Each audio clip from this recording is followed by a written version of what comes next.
ভাত ভাত ছাড়া বাঙালির চলেই না। অনেকের মুখে শুনেছেন ভাত খেলে নাকি এটা হয় সেটা হয়, আরও কত কি।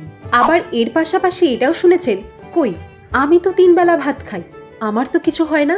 চলুন আজকে ভাত সম্পর্কে কিছু তথ্য জেনে নেওয়া যাক। ভাত হলো কার্বোহাইড্রেটের একটি গুরুত্বপূর্ণ উৎস, যা শরীরকে দ্রুত শক্তি যোগায় এবং সারাদিন সক্রিয় থাকতে সাহায্য করে।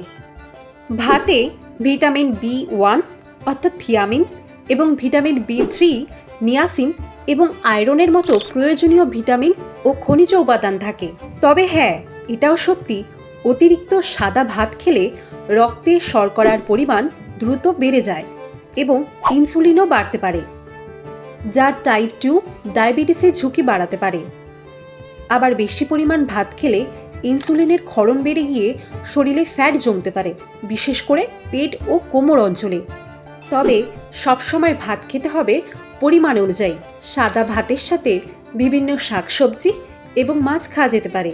ভাতের সাথে অন্যান্য কম গ্লাইসেমিক ইন্ডেক্সের খাবার মিশিয়ে খেলে শর্করার প্রভাব কমানো যায়।